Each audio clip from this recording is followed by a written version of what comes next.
Guys welcome back to the channel. ಮೊದಲನೇದಾಗಿ Summer Slam ನ poster ನ ಡಬ್ಲ್ಯೂ ಅವರು ಅಫಿಷಿಯಲ್ ಆಗಿ ರಿಲೀಸ್ ಮಾಡಿದ್ದಾರೆ. ನೀವು ಇಲ್ಲಿ ನೋಡ್ತಾ ಇರಬಹುದು ಪೋಸ್ಟರ್ ಯಾವ ರೀತಿ ನೋಡೋದಕ್ಕೆ ಸಿಗ್ತಾ ಇದೆ ಅಂತ. ಲಿಟ್ರಲಿ ಗೈಸ್ AEW ಡೈನಮೈಟ್ ನ ಇವರು ಕಾಪಿ ಮಾಡಿದ್ದಾರೆ ಅಂತ ಹೇಳ್ಬೇಕು. ನನಗೂ ಇದನ್ನ ನೋಡಿ ಮೊದಲು ಯಾರೋ ಫ್ಯಾನ್ ಡಿಸೈನ್ ಮಾಡಿರೋ ಪೋಸ್ಟರ್ ಅನ್ಕೊಂಡೆ, ಬಟ್ ಡಬ್ಲ್ಯೂ ಅವರು ಅಫಿಷಿಯಲ್ ಆಗಿ ರಿಲೀಸ್ ಮಾಡಿರೋ ಪೋಸ್ಟರ್ AEW ಡೈನಮೈಟ್ ನ ಪೋಸ್ಟರ್ ಇರುತ್ತಲ್ಲ ಅದೇ ರೀತಿ ಸಿಮಿಲರ್ ಆಗಿ ಕಾಣಿಸ್ತಾ ಇದೆ. ನನಗೇನೋ ಇಷ್ಟ ಆಗಲಿಲ್ಲ.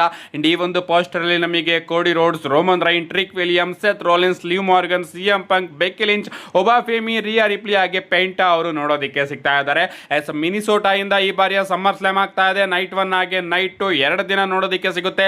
ಮಿನಿಸೋಟಾ ಬ್ರಾಕ್ ಲೆಸ್ನರ್ ಅವರ ಹೋಮ್ ಗ್ರೌಂಡ್. ಬ್ರಾಕ್ ಲೆಸ್ನರ್ ಅವರು ಈ ಒಂದು ಪೋಸ್ಟರ್ ಅಲ್ಲಿ ಇಲ್ಲ, ಯಾಕಂದ್ರೆ ಡಬ್ಲ್ಯೂ ಅವರು ಬ್ರಾಕ್ ಲೆಸ್ನರ್ ಅವ್ರಿಗೋಸ್ಕರ ರಿಟೈರ್ಮೆಂಟ್ ಸ್ಟೋರಿನ ಕೊಡ್ತಾ ಇದೆ ಅಂತಾನೆ ಹೇಳ್ಬೇಕು. ಏನೇ ಆಗಲಿ ಪೋಸ್ಟರ್ ಏನೋ ಅಷ್ಟೊಂದೇನೋ ಚೆನ್ನಾಗಿಲ್ಲ. AEW ನ ವೈಪ್ ಕೊಡ್ತಾ ಇದೆ. ನೋಡಬೇಕು ಪೋಸ್ಟರ್ ನ ಮುಂದೊಂದು ದಿನದಲ್ಲಿ ಡಬ್ಲ್ಯೂ ಅವರು ಅಪ್ಡೇಟ್ ಮಾಡಬಹುದು ಅಂತ ಅನ್ಕೋತೀನಿ. ನಿಮ್ಗೆ ಅನಿಸ್ತು ಗಾಯ್ಸ್ ಈ ಒಂದು ಪೋಸ್ಟರ್? ನಿಮ್ಮ ಅನಿಸಿಕೆನ ಕಮೆಂಟ್ ಮಾಡಿ.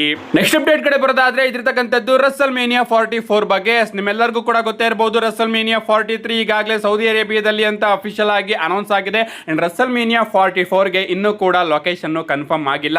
ರೀಸೆಂಟ್ ಆಗಿ ನಮ್ಮ ನಿಕ್ ಖಾನ್ ಅವರು ಹೇಳಿದ್ರು ಆ ಒಂದು ಅನೌನ್ಸ್ಮೆಂಟ್ ಗೋಸ್ಕರ ನೀವೆಲ್ಲರೂ ಕೂಡ ವೆಯ್ಟ್ ಮಾಡಿ ಅಂತ. ಅಂಡ್ ಈಗ ಅಪ್ಡೇಟ್ ಗಳು ಬರ್ತಿರೋ ಪ್ರಕಾರ ನ್ಯಾಶ್ವಿಲ್ ರಸಲ್ ಮೇನಿಯಾ 44 ಗೋಸ್ಕರ ಬೆಟ್ ನ ಮಾಡ್ತಾ ಇದೆಯಂತೆ.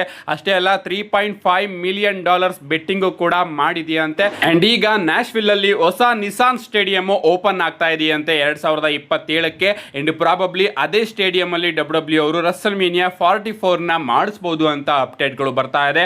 ಒರಿಜಿನಲ್ ಆಗಿ ಅವರು ರಸಲ್ ಮೇನಿಯಾ 43 ಗೆನೆ ಬೆಡ್ ಮಾಡಿದ್ರು, ಬಟ್ ಸೌದಿ ಅರೇಬಿಯಾದವರು ಆ ಒಂದು ಬೆಡ್ ನ ವಿನ್ ಆದ್ರು. ಅಂಡ್ ಈಗ ಇವರು ರಸಲ್ ಮೇನಿಯಾ 44 ನ ತಗೊಂಡ್ ಬರಬೇಕು ಅಂತ ಕಾಯ್ತಾ ಇದ್ದಾರೆ. ನಾನ್ ಕೇಳ್ಕೊಳ್ಳೋದೊಂದೇ, ಲಾಸ್ ವೆಗಾಸ್ ಅಲ್ಲಿ ಮತ್ತೊಮ್ಮೆ ಹೋಗಿ ಕೂತ್ಕೋಬೇಡಿ ನೀವು ಅಂತ. ಯಾಕಂದ್ರೆ ಲಾಸ್ ವೆಗಾಸ್ ಹೆಸರು ಕೇಳಿದ್ರೆ ಭಯ ಆಗುತ್ತೆ. ರಸಲ್ ಮೇನಿಯಾ ಹೈಪ್ ಚೂರು ಕೂಡ ಇರೋದಿಲ್ಲ. ಏನೇ ಆಗಲಿ ನಿಸಾನ್ ಸ್ಟೇಡಿಯಂ ಅಲ್ಲಿ ರಸಲ್ ಮೇನಿಯಾ 44 ನಮಗೆ ನೋಡೋದಕ್ಕೆ ಸಿಗಬಹುದು. ನೆಕ್ಸ್ಟ್ ಅಪ್ಡೇಟ್ ಕಡೆ ಬರೋದಾದ್ರೆ ಇದಿರ್ತಕ್ಕಂಥದ್ದು ನಮ್ಮ CM ಪಂಕ್ ಅವರ ಬಗ್ಗೆ. ನಮ್ಮ CM ಪಂಕ್ ಅವರ ನೇಮಲ್ಲಿ ಒಂದು ವಿಯರ್ಡ್ ರೆಕಾರ್ಡ್ ಇದೆ ಅಂತಾನೆ ಹೇಳ್ಬೇಕು. ಮೊದಲನೇದಾಗಿ ನಮ್ಮ CM ಪಂಕ್ ಅವರು ಶೀಲ್ಡ್ ನ 3 ಜನರನ್ನ ಫೇಸ್ ಮಾಡಿರುವಂತಹ ರೆಕಾರ್ಡ್ ಇತ್ತು.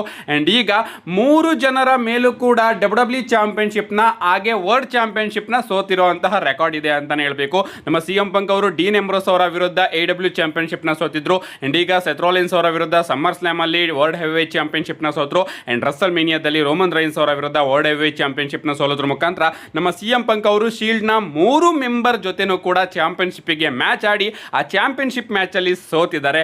ಇದನ್ನ ಒಂದು ರೀತಿ ರೆಕಾರ್ಡ್ ಅಂತಾನೆ ನಾವು ಕನ್ಸಿಡರ್ ಮಾಡಬೇಕು. ನೆಕ್ಸ್ಟ್ ಅಪ್ಡೇಟ್ ಕಡೆ ಬರೋದಾದ್ರೆ ಇದ್ದಿರ್ತಕ್ಕಂಥದ್ದು ನಮ್ಮ CM ಪಂಕ್ ಹಾಗೆ ಕೋಡಿ ರೋಡ್ಸ್ ಅವರ ಮ್ಯಾಚ್ ಬಗ್ಗೆ. ಅಪ್ಡೇಟ್ ಗಳು ಬರ್ತಿರೋ ಪ್ರಕಾರ ಈ ಒಂದು ಮ್ಯಾಚ್ ನ ಡಬ್ಲ್ಯೂ ಅವರು ರಸಲ್ ಮೇನಿಯಾ ಅಥವಾ ಸಮ್ಮರ್ ಸ್ಲಾಮ್ ಗೆ ಪ್ಲಾನ್ ಮಾಡ್ತಾ ಇದೆಯಂತೆ. ನನ್ನ ಪ್ರಕಾರ ಈ ಒಂದು ಮ್ಯಾಚ್ ನ ರಸಲ್ ಮೇನಿಯಾಗೆ ಪ್ಲಾನ್ ಮಾಡಿದ್ರೆ ಚೆನ್ನಾಗಿರುತ್ತೆ ಅಂತ ಅನ್ಕೋತೀನಿ. ಆ ಕಡೆ ಸೈಡು ರಾಕ್ ಅವ್ರು ಏನಾದ್ರು ಬರಲಿಲ್ಲ ಅಂದ್ರೆ ರಾಕ್ ಆಗಿ ಕೋಡಿ ರೋಡ್ಸ್ ಅವರ ಮ್ಯಾಚ್ ನ ಡಬ್ಲ್ಯೂ ಅವ್ರು ಏನಾದ್ರು ರಸಲ್ ಮೇನಿಯಾದಲ್ಲಿ ಪ್ಲಾನ್ ಮಾಡ್ದಲೆ ರಾಕ್ ಆಗಿ ರೋಮನ್ ರೈನ್ಸ್ ಅವರ ಕಡೆಗೆ ಹೋದ್ರೆ ಇಲ್ಲಿ ನಮ್ಮ ಕೋಡಿ ರೋಡ್ಸ್ ಅವರಿಗೆ ಬೆಸ್ಟ್ ಅಪೋನೆಂಟ್ ಯಾರು ಆಗ್ತಾರೆ ಅಂದ್ರೆ ಅಫ್ಕೋರ್ಸ್ ಅದು ನಮ್ಮ CM ಪಂಕ್ ಅವರೇ ಆಗ್ತಾರೆ. ಸೊ CM ಪಂಕ್ ಹಾಗೆ ಕೋಡಿ ರೋಡ್ಸ್ ಅವರ ಮ್ಯಾಚ್ ನ ಡಬ್ಲ್ಯೂ ಅವರು ರಸಲ್ ಮೇನಿಯಾದಲ್ಲಿ ಬುಕ್ ಮಾಡಬಹುದು.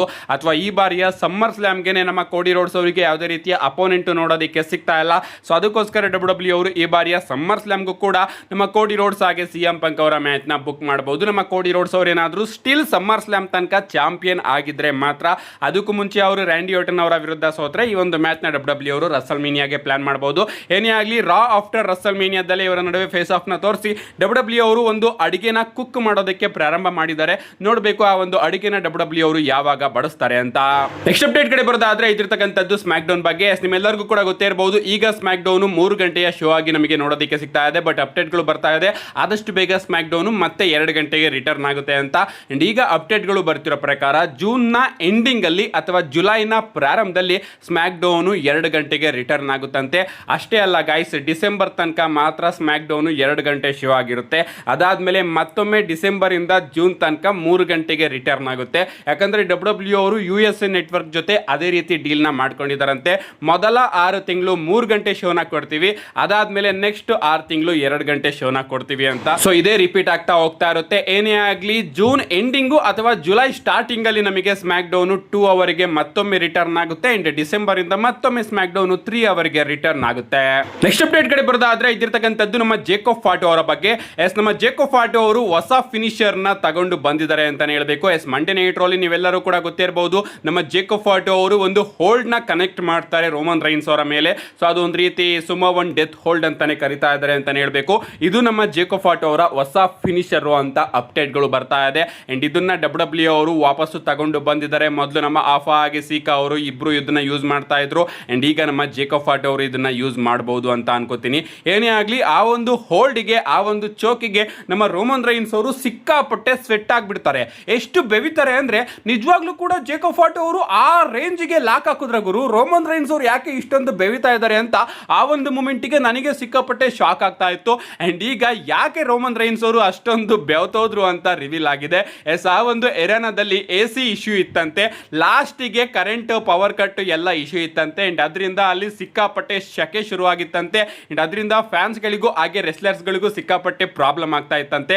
ಅದರಲ್ಲೂ ಕೂಡ ನಮ್ಮ ಜೇಕೋ ಫಾಟೋ ಅವರು ಆ ಒಂದು ಚೋಕ್ ಹೋಲ್ಡ್ನ ಹಾಕ್ದಾಗ ನಮ್ಮ ರೋಮನ್ ರೈನ್ಸ್ ಅವರು ಆ ರೇಂಜ್ಗೆ ಬೆವತೋಗ್ತಾರೆ. ಅಂಡ್ ಇದರಿಂದ ನಿಜವಾಗ್ಲೂ ಕೂಡ ಸ್ಟೋರಿಗೆ ಹೆಲ್ಪ್ ಆಯಿತು. ಅಂಡ್ ನಮ್ಮ ಜೇಕೋ ಫಾಟೋ ಅವರು ಸಿಕ್ಕಾಪಟ್ಟೆ ಪವರ್ಫುಲ್ ಆಗಿ ಕಾಣಿಸಿದ್ರು. ರೋಮನ್ ರೈನ್ಸ್ ಅವರಿಂದನೇ ಇಷ್ಟೊಂದು ಬೆವರು ಇಳಿಸ್ಬಿಟ್ರಲ್ಲ ಅಂತ ನಮಗೂ ಕೂಡ ಸಿಕ್ಕಾಪಟ್ಟೆ ಶಾಕ್ ಆಗ್ತಾ ಇತ್ತು. ಬಟ್ ಅದಕ್ಕೆ ಒರಿಜಿನಲ್ ರೀಸನ್ ಅಲ್ಲಿ AC ಇಶ್ಯೂ ಆಗಿತ್ತಂತೆ. ನಮ್ಮ ನೆಕ್ಸ್ಟ್ ಅಂಡ್ ಫೈನಲ್ ಅಪ್ಡೇಟ್ ಗಳೇ ಬರ್ದಾದ್ರೆ ಇದಿರ್ತಕ್ಕಂಥದ್ದು ನಾಳೆಯ ಸ್ಮ್ಯಾಕ್ ಡೌನ್ ಬಗ್ಗೆ. ನಾಳೆ ಸ್ಮ್ಯಾಕ್ ಡೌನ್ ಸ್ವಲ್ಪ ಇಂಟ್ರೆಸ್ಟಿಂಗ್ ಆಗಿ ಕಾಣಿಸ್ತಾ ಇದೆ. ಯಾಕಂದ್ರೆ ಆ ರೀತಿಯ ವಿಚಾರಗಳನ್ನ ಡಬ್ಲ್ಯೂ ಅವರು ನಾಳೆ ಸ್ಮ್ಯಾಕ್ ಡೌನ್ ಗೆ ಅನೌನ್ಸ್ ಮಾಡಿದ್ದಾರೆ.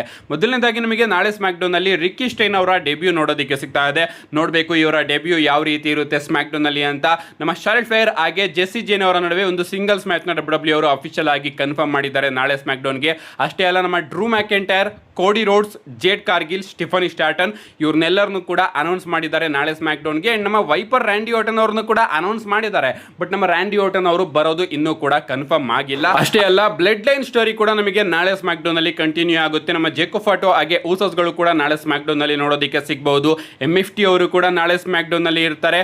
ಅಂಡ್ ಇಷ್ಟೆಲ್ಲ ವಿಚಾರಗಳು ನಮಗೆ ನಾಳೆ ಸ್ಮ್ಯಾಕ್ ಡೌನ್ ಅಲ್ಲಿ ನೋಡೋದಕ್ಕೆ ಸಿಗುತ್ತೆ. ಯಾರು ಕೂಡ ಮಿಸ್ ಮಾಡ್ಕೋಬೇಡಿ. ಮಿಸ್ ಮಾಡ್ಕೊಂಡ್ರು ಕೂಡ ನನ್ನ ಚಾನಲ್ ಅಲ್ಲಿ ಆದಷ್ಟು ಬೇಗ ವಿಡಿಯೋನ ಅಪ್ಲೋಡ್ ಮಾಡ್ತೀನಿ. ಅದಕ್ಕೋಸ್ಕರ ಚಾನಲ್ನ ಸಬ್ಸ್ಕ್ರೈಬ್ ಮಾಡ್ಕೊಳ್ಳಿ ಅಂತ ಹೇಳ್ತಾ see you guys in my next video.